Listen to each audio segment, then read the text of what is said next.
Hi everyone, I hope you're enjoying Develop. My name is Louis Larsen de Vet. I'm a project technical director at the Chinese Room. And TCR is based here in Brighton and Hove. And by the way, my surname de Vet is South African. It's nothing to do with the fact I'm going to be talking about water today. And the Larsen bit I get from my husband, Jesper. Um, I've been programming for about 26 years. I've worked in the games industry for 18. And I joined TCR in June 2019 to work as lead developer on Little Orpheus, which we released during the pandemic in 2020.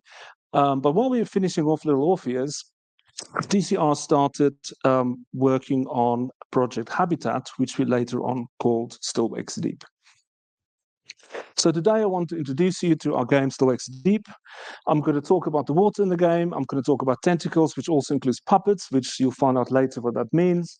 And hopefully we'll have some time for questions afterwards.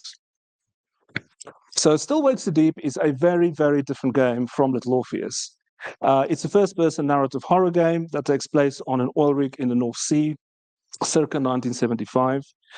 When you play the game, you do not have a score, you don't have guns, you don't kill enemies, but you do explore an oil rig, and you do star in the story.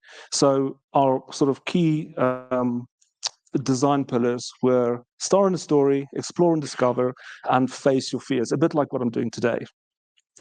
So we want to tell a story. We want the player to experience that story. We want them to feel something. We want them to be scared. So some of the movie references we had is Solaris from 1972, Midsummer from 2019, and The Thing from 1982. And some games that influence us is Soma, Prey, Resident Evil 7, and Control, to name a few. But just a quick note, there is going to be spoilers. There's also going to be lots of gross images of human body parts and blood and gore, and also lots of swearing. So since working on this game, I've actually developed a bit of a potty mouth. So if I drop a couple of C-bombs, I'm really sorry about that. And then any of these things, if you find them triggering, please don't continue to watch the talk. So before I start, I'm going to show you our announcement trailer. I particularly chosen the announcement trailer, not the launch trailer, because it shows a bit more of the ocean, which I'm going to be talking about.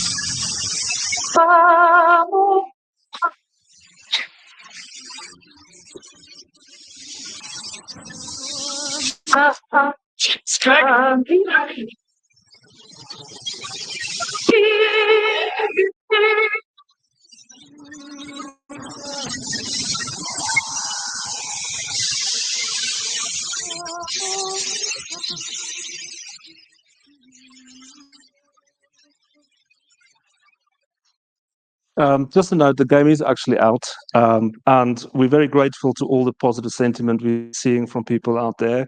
It's been a very exciting month so far. But I'm here to talk a bit more about water. Just wanted to mention, Sumo Digital has dabbled in games with water in the past. I want to give a shout out to Super Rubber Dub, that was released in 2007. The water in that game, though, was a little bit different. We wanted to make our water scary. It should not look inviting like a swimming pool, and you should be scared shitless when you realize you have to go in. So our game has got lots of different kinds of water. So all of them has got different requirements and different needs that the design has given us. So the ocean, you never actually swim in. It doesn't need any gameplay elements to work with it. The ocean is massive, so when you stand on top of the rig, you can see far out. There's a really big space, and it also has very big, scary waves. We decided that the ocean can be pre-baked. It doesn't need to be real-time. So on the other hand, we have interior water. Interior water is what we call our gameplay water. So I keep on thinking this is my iPad, and the screen is not a touchscreen. The interior water, on the other hand, is in enclosed spaces. It needs to support gameplay. It needs to look scary and realistic. And the player can swim and drown in the water. You can also explore and hide in it. The water needs to be interactive. So for this, we definitely wanted the interior water to be simulated. And it needs to support all these interactive elements. The baseline for our water was still shallow water. And then on top of that, we wanted water that can rise, that increases that sort of sense of dread and fear of drowning. And then on top of that, we wanted flooding water that can essentially take a dry room and completely flood it with water. So the ocean, we can talk about first, consists of various parts to get the final look. We simulated many kinds of waves in Houdini, and then that's a tool for artists, for those who don't know, that you can run very expensive simulations in and then bake them out as animations. So we baked these permutations of the waves, normal waves, large waves, calmer waves, and more choppier waves.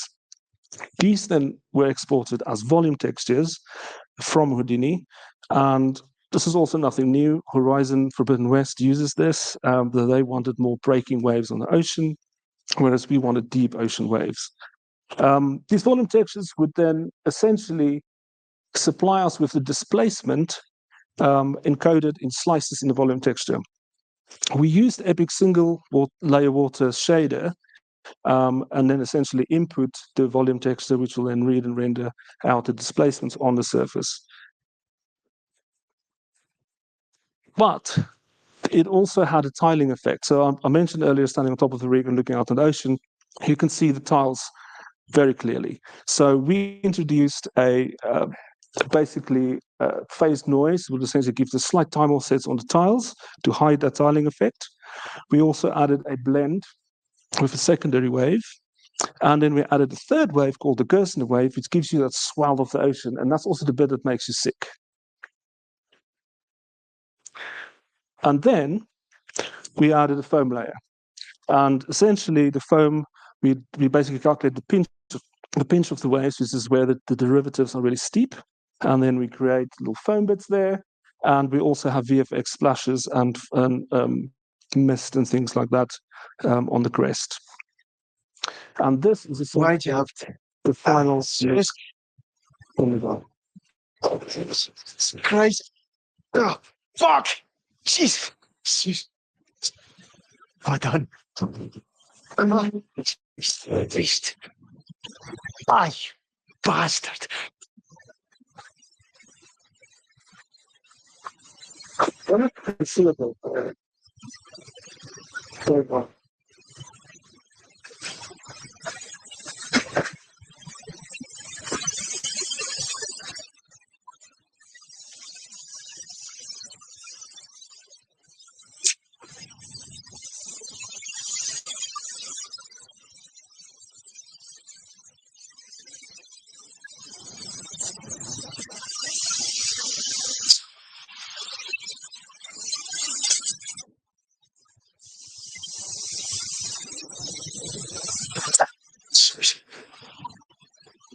That's fucking stuff. I don't have very nice fades for my video, sorry. The interior water, on the other hand, is our gameplay water. So it has to be interactive. You can swim in it. It has currents that the player needs to hold onto bars so that they can move around and can push them away. The player can also drown in the water. And we want the debris to float in the water, bits and pieces that makes it really disgusting to go into. And we wanted to make it scary. There's dead bodies in the water and stuff. So the basic implementation for the water we had was still shallow water. So this is essentially static. The player can wade through it, they can swim through it, but the level of the water doesn't go up and down. For this, we used a 2D Niagara simulation on the GPU and the single layer water shader, again from Epic, to render the surface. And this is very similar to the ocean, but the difference here is the displacements were coming from the simulation and not from the volume text that we baked out. The simulation works by having a 2D particle grid that we then update, and that will then be rendering to a render texture, which the material uses to render the surface of the water. It's also quite small. It's only 134 by 108, as I'll show you in a second. We had a problem, though. In Niagara, when you have collisions, the default way of detecting these collisions is by using a global distance field. And that didn't really give us enough detail, and it didn't look that good on the edges of the water. So we decided to bake a bottom contour, which is essentially a height map, by placing a camera right on the top, marking certain geometry as included in the specific view, and then rendering that out as a height map, essentially. And that becomes contour. That will essentially do the collisions.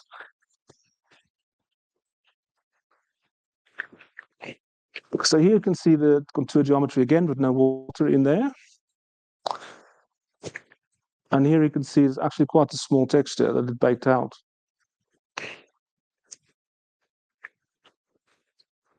And here you can see the water on the left and the render text that we put as an input to the material on the right. And you can see the black bits over there is where there's no water, and the red bits is where there is water.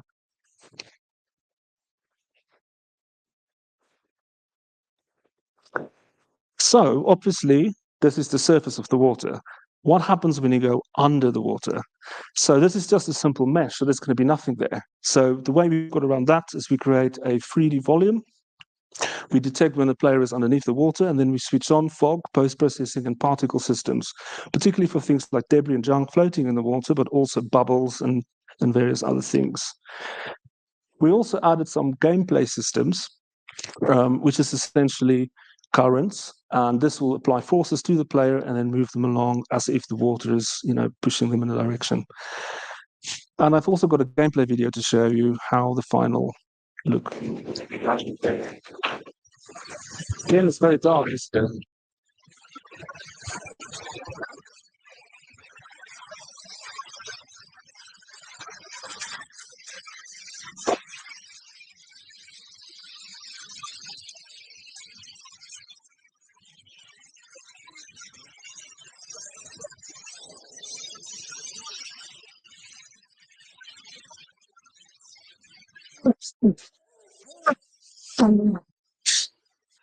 By the way, has anybody else held their breath while that happened?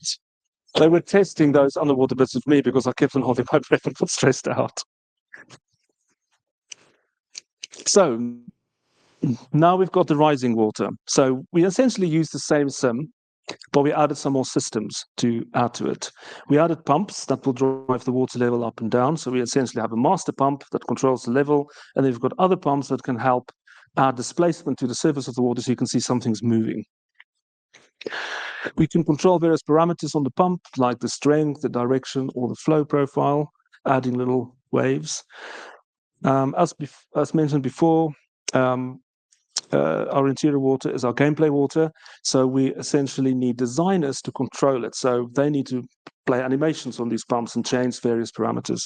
So we added it to a system called Hera Mission Scripting, which is our internal mission scripting visual programming visual tool for the designers to make our levels. And yeah, so that way they could control the pumps essentially. We did have to add lots of VFX to it as well. So to do this, we needed to query the GPU where all of this information is, and then send it to the CPU. So we wrote a query system to essentially say, if we say we want to know what the water height is in X and Y, then it will come back a couple of frames later and tell us this is the water height at that position, and then we can place our particle system at that position. And here is a video showing all this in action. So we essentially have a main pump in the middle that is controlling the water height. And then we've got two pumps, the green bit and orange bit, that affects just the water surface. And you can see on the left there, the render texture it's generating. All this is 2D simulation, by the way, it's not 3D.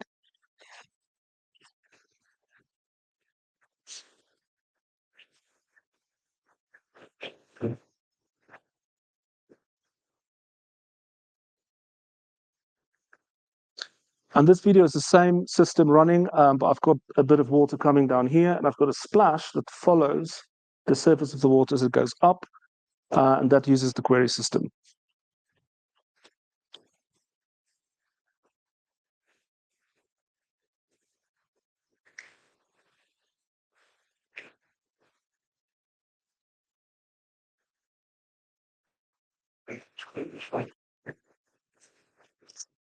So that wasn't enough. We needed flooding water as well.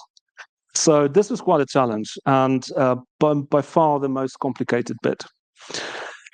So we added starting or wet areas or sources of water, and we use the same tech as the bottom contours. We basically have an orthographic camera, and then we just have certain bits of geometry that would indicate wet areas of a certain height, and we bake that into a height map. And that would be the start of the sim. So we initialize the sim with that as the height of the water, or where water is. Then we just let the sim run, but we also added the ability for it to propagate wet cells to dry areas. So it will essentially flow. And we had to add a lot of VFX to essentially cover up, especially the edges of the water, because this is a 2D sim. If you've got very big height differences, it's not going to look very nice. And here is an example of the working filing. I'm not sure how much you can see that.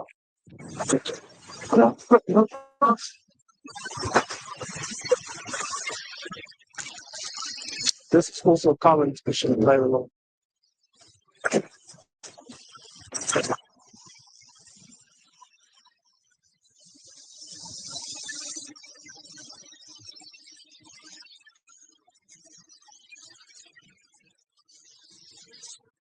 My shite, that was close. Right, now for tentacles. And basically, sorry, the videos just end immediately. But this is essentially procedural animation of our puppets. And a puppet is essentially a transformed crew member. And just one word of warning, we didn't really, puppet is an internal name, we call it. We don't really call it that outside of, or officially. Before I can really talk about the tentacles, I need to talk about how we move these puppets. And essentially that's done through various layers. And this is not animation layers as in Unreal. This is just layers as I call it. In typical programmer, you break a difficult problem up into smaller bits and you solve them all individually and they all flow together. So the first part is AI that decides where to go. Then we need to find a path from where we are now to there. Then we have to move the actor along that path, and there's a very smooth spline, so we add some characterization to that movement. We also added physics. We added basic animations to the spine, just the root bone sometimes, to essentially make it wiggle or whatever. And we also have grapes, which I'll be talking about in a minute. And then we added tentacles on the grapes. And we also have body parts hanging off, so that could be ragdolled or blended with physics as well. So for the AI part, we use the new state tree from Unreal 5, and the branches on this tree will just execute normal behavior trees. We also integrated into our Hera mission scripting system so that designers can control how the puppet behaves. So for instance, they can get the puppet to patrol between 3 points or just go to a specific place if something happens. So they've got complete control over that. And now that the AI has decided where to move, we need to find a path. So we used Mercuna 3D navigation made by a company called Mercuna as a plugin. And that essentially creates an octree of your entire level and then finds a smooth path between A and B. And we also asked them to add a bit to essentially keep away from the side so it doesn't look like the puppet is too close to everything. So you can see that it's a path that it found. Mercuna will tell us acceleration, roll and pitch and things like that to essentially have a very nice sort of flying movement, which you can see here.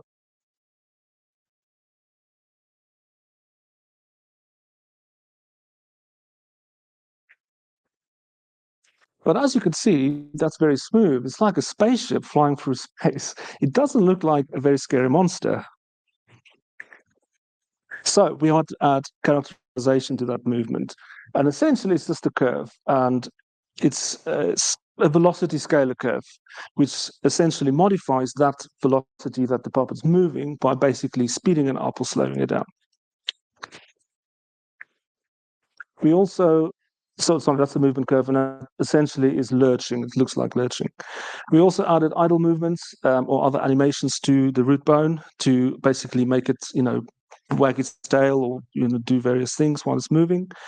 And we also enabled physics because now it's not going to keep to that smooth spline anymore. It's going to go off the spline because now it's too fast and it might crash into geometry, and you want it to then react to that.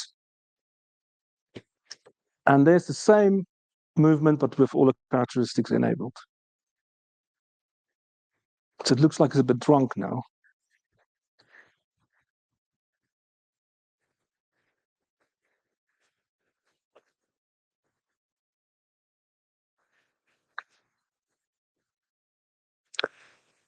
But of course, a sphere moving through the world isn't scary. So we then had to find a way to have flesh on these creatures. And we came up with grapes. And this is one of the boards from 2020 when we first sort of brainstormed this. And from the beginning, we wanted to have these blob things, that's the flesh, wiggling around. And, essentially what it is we have a spline, and then we have bones off that, which we then essentially skin the mesh to. And you can see on each of those bits coming out, we have a physics-enabled ball, which is the grapes, essentially. So you can almost imagine holding a bunch of grapes and speaking it like that. That's what the effect we wanted. And there's another view.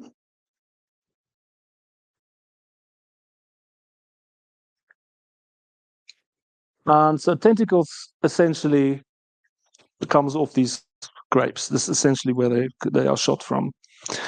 And they all use the same model and skeleton. This is the one that we have in the game. We use traditional animation to shoot it out and retract it, and a little idle animation on them as well. And we also added variation in thickness, so how thick it is, and essentially rotation, and also speed of the animation playing. So the thicker it is, the slower, and the thinner, the quicker. The variation was added, by the way, to not make it look very repetitive. So, of course, how do you decide where to shoot them into the world? So what we did is we essentially take the grape's position, we have a sphere around there, and we distribute points around that using Fibonacci lattices, which is like spiral distribution. And then we basically take a cone with an angle for the forward vector, and we can essentially change how big that is. And then in that cone, you'll have a couple of the points that would be inside it. And then you take the point to the center, and then that's the line that you can then shoot out to find a place in the world. If it hits something, you can place a tendril there.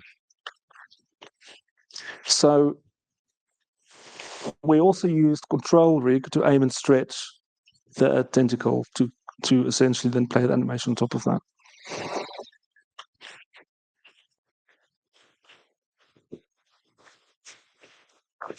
And here you can see I've hidden everything. It's still the grapes and everything working, but you can see those green lines as those cones that I just talked about on the puppet, and that's where it would essentially choose where to shoot in the world.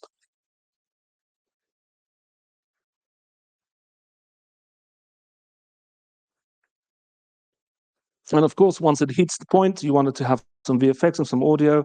Playing the animation of the tendril can also have like a whip sound or whatever.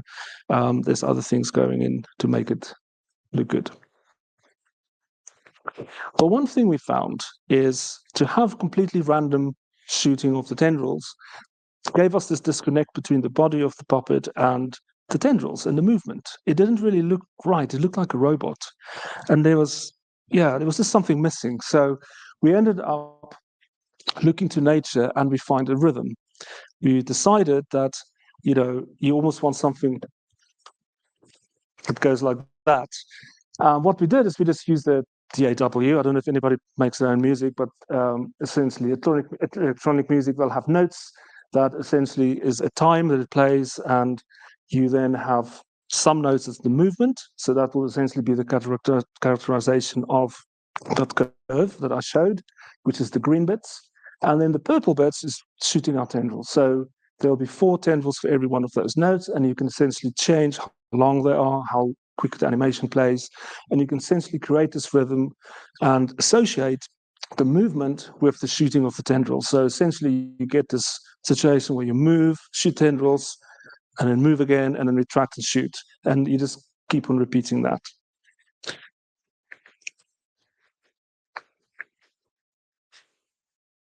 You can also play this at different speeds, 120 ppm, or you can make it faster or slower, and it will all be in sync with each other. And this is what we ended up with. Again, not very clear.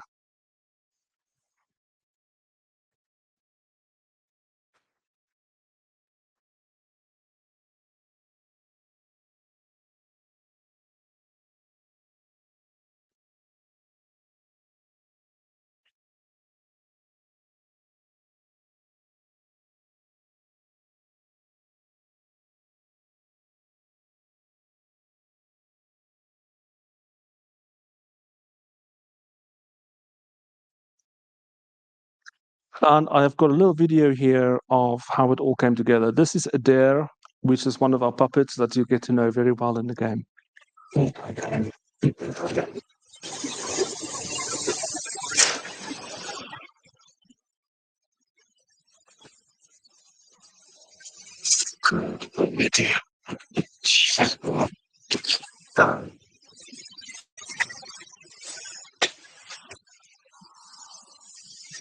So, quiet.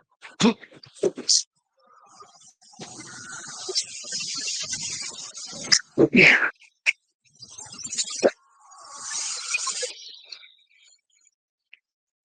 And that's it. Thank you very much.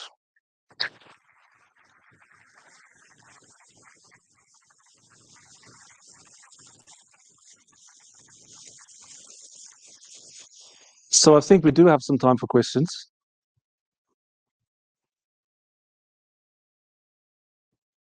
So one of them.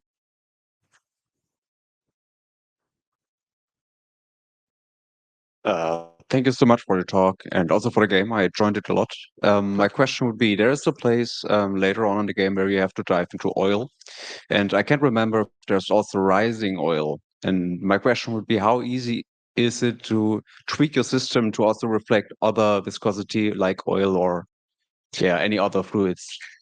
Yeah, so basically you have to modify some variables in the sim, but the oil was generally done by having a layer on top of the water to make it look dirty. And then, of course, when you go into the water, lots of fog and post-processing to essentially give you that dirty feeling. But yeah, the viscosity is very dangerous, though. If you play around with it, your sim can really get out of hand and look awful. So you have to be careful with that. Thank you.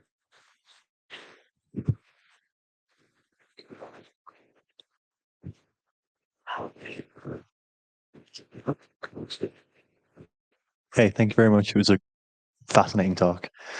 My question would be, when you have, so obviously we've seen like the technical way that the monster moves, but how interlinked or how important was it to interlink that with how the AI worked and the designers setting that up? Was that like, did that sit really deeply in the level design and everything else? And what were the challenges of doing that? Oh, there was lots of challenges. Yeah. Yes, very hard. So we started off with characters. So we had very clear ideas of who these people were that were transformed, and we really wanted some of their personalities to come out in the characters and the monsters and the creatures. So design would essentially start off with like a silhouette of how the shape looked. So when we introduced these creatures, we really want that sort of silhouette to stand out with a backlight. And then we basically started off a very sort of full AI system, which will be very, very dynamic. But we found with playthroughs, like maybe 2 out of 10 would be a really good playthrough, but sometimes the AI would just go and do something over there. So we really wanted to start introducing a bit more control where design can specify, this is what I want the puppet to do, this is the state I want the puppet to be in. And state tree really helped us with that, because you can very easily split it all up into those specific behaviors that you want the puppet to do, and implement them for specific puppets as well. So yeah, that took a lot of toing and froing and playtesting and trying different stuff to get that right. But for us, the answer was not a full AI system; it was a little bit scripted as well.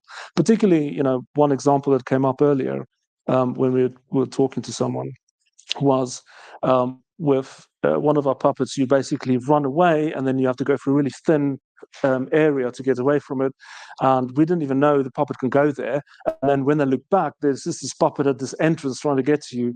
So we decided we wanted to script that specific experience so that if you get to a specific bit, the puppet will actually come and chase you, even if it hasn't hurt you.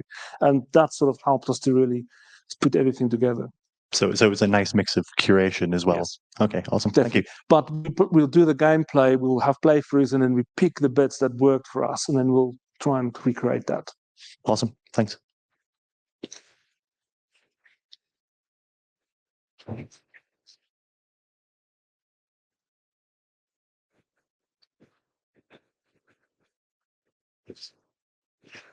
Hello. Hi. What's your favorite puppet? Wow, that's an interesting question. I like all of them, but I must say Adair is the one we worked on the most. It was one of the first ones we did. But I really like Ines as well, with really long spidery legs. So yeah, I would say Adair though.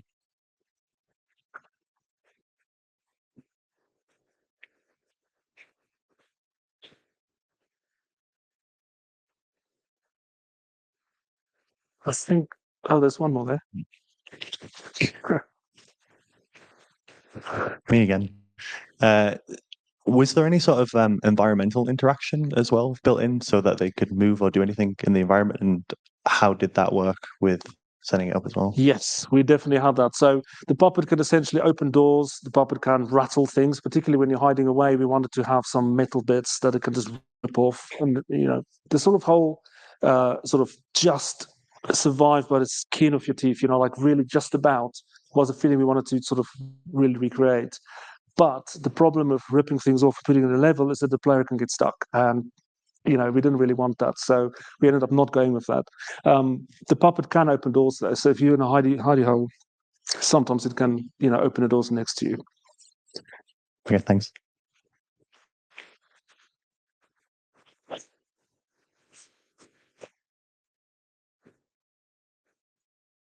Okay, thank you very much.